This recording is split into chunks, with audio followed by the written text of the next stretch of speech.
ตัวกราบพระทำวัดเช้าครับทั้งหมดกราบพระพร้อมกันครับกราบกราบกราบกราบบารมีธรรมพ่อแม่ครูบาอาจารย์ครับทั้งหมดกล่าวคำบูชาพระรัตนตรัยพร้อมกันครับ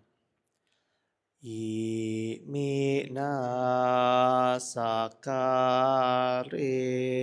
นะพุทธังอภิปูชยามะอิมินาสการเรนะธัมมังอภิปูชยามะอิมินาสการเร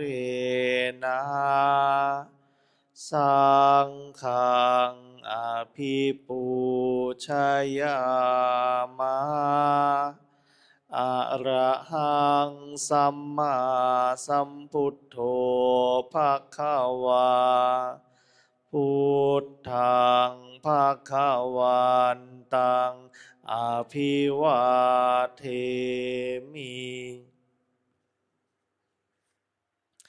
สวากขาโตภควตาธัมโมธัมมังนามัสสามิสุปฏิปันโนภควโตสา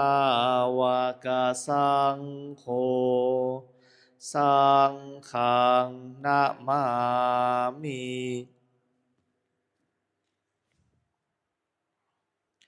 หันธรรมยังพุทธัสสะภควโตปุพพภาคณมการังกโรมาเซนะโมตัสสะ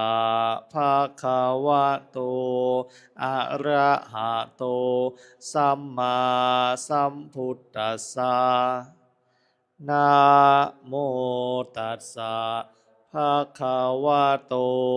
อะระหะโตสัมมาสัมพุทธัสสะนะโมตัสสะภะคะวะโตอะระหะโต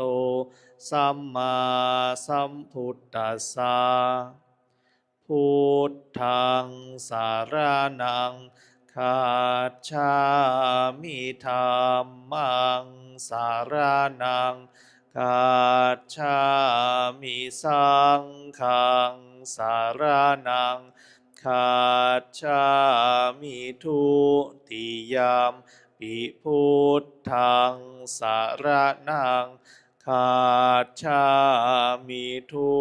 ติยมปิธัมมังสารนังคัจฉามิทุติยมปิสังฆังสารนังคัจฉามิต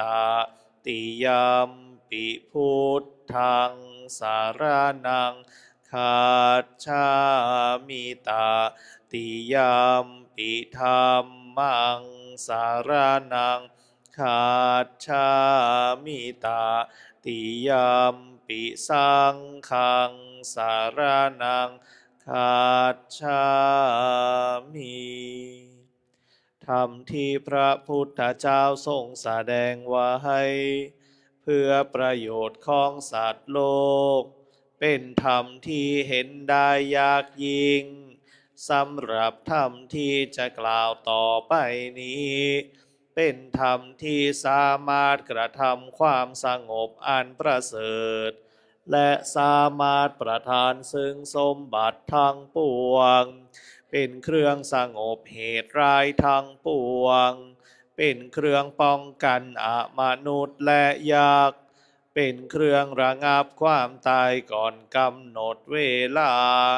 เป็นเครื่องขจัดความเศร้าโศกและโรค เป็นเครื่องย้ำยีกำลังของข้าศึกเป็นเครื่องจำเริญชัยชนะแด่พระราชาเป็นเครื่องนำสิ่งที่ไม่น่าปรารถนาทั้งปวงออกไปเป็นธรรมอันประเสริฐข้าพระเจ้าจากแสดงคุณธรรมเช่นนั้นตามสภาพที่เป็นจริงณที่ใดมีผู้กล่าวว่าจะสรรเสริญพระคุณอันประเสริฐของพระรัตนตรัยด้วยจิตที่เลื่อมใสณที่นั้นความสุขความสบายและความสวัสดีย่อมมีแก่ผู้นั้นตลอดกาลทุกเมื่อหันธรรมยังปฏิจจสมุปาทธัมเมสุอิทัปปัจจยตาทิธรรมปะทังพนามะเสอิทัภิกขเวอริยสาวโกปฏิจจสมุปปาทันเยวะสาธุกังโยนิโสมนสิกโรติภิกษุทางหลายอริยสาวกในธรรมวินัยนี้ย่อมกระทำไว้ในใจโดยแยบคายเป็นอย่างดีซึ่งปฏิจจสมุปบาทนั่นเทียวดังนี้ว่าอิมัตสมิงสติอิทังโหติเมื่อสิ่งนี้มีสิ่งนี้ย่อมมีอิมัตสุปาทาอิทังอุปัชชติเพราะความเกิดขึ้นแห่งสิ่งนี้สิ่งนี้จึงเกิดขึ้นอิมัตสมิงอสติอิทังนะโหติเมื่อสิ่งนี้ไม่มีสิ่งนี้ย่อมไม่มีอิมัตสนิโรธาอิทังนิรุชชติเพราะความดับไปแห่งสิ่งนี้สิ่งนี้จึงดับไปยะทิทังได้แก่สิ่งเหล่านี้คืออวิชชาปัจจยาสังขาราเพราะมีอวิชชาเป็นปัจจัยจึงมีสังขารทั้งหลายสังขาราปัจจยาวิญญาณังเพราะมีสังขารเป็นปัจจัยจึงมีวิญญาณวิญญาณปัจจยานามรูปัง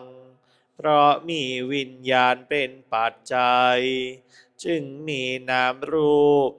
นามรูปปัจจยาสาลายตนัง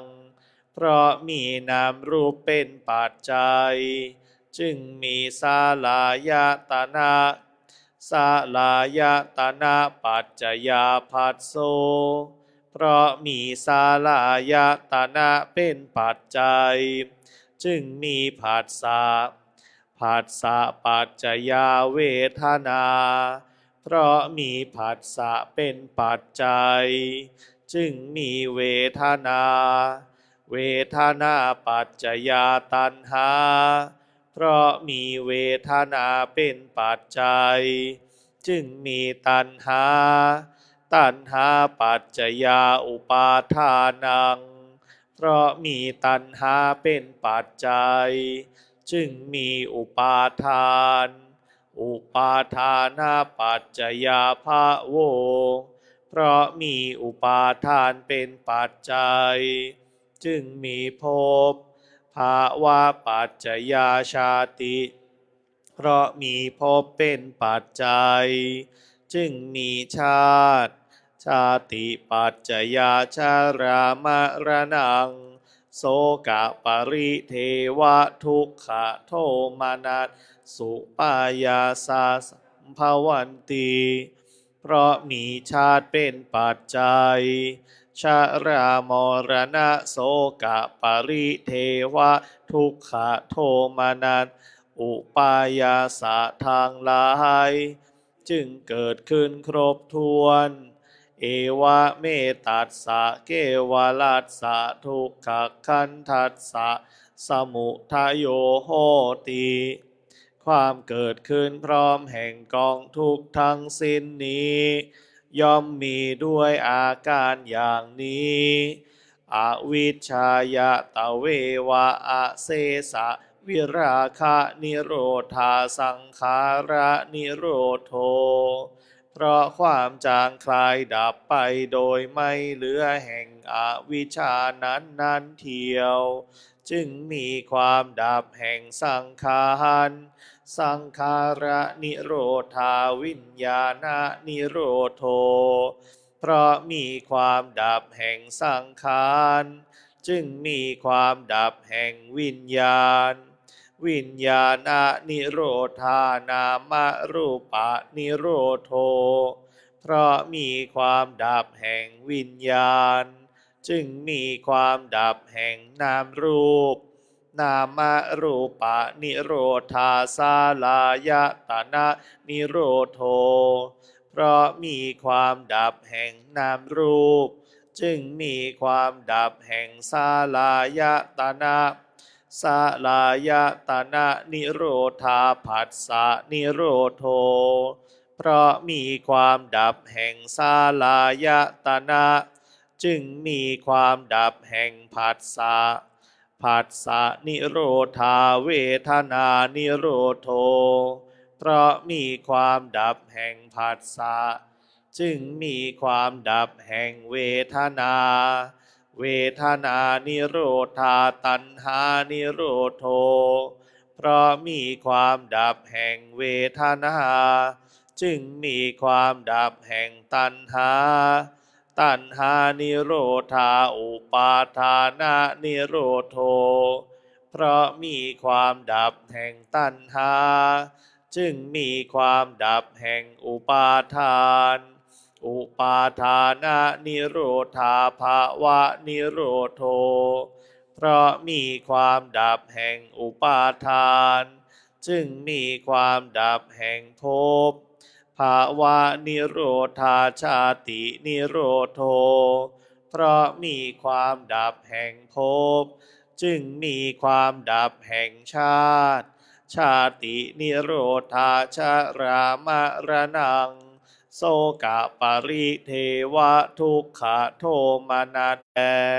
ชรามรณะโสกะปริเทวะทุกขโทมนัสอุปายาสะทางหลายจึงดับสิ้นเอวะเมตัสสะเกวลัสสะทุกขคันทัสสะนิโรโทโหติติ ความดับลงแห่งกองทุกข์ทั้งสิ้นนี้ ย่อมมีด้วยอาการอย่างนี้ ดังนี้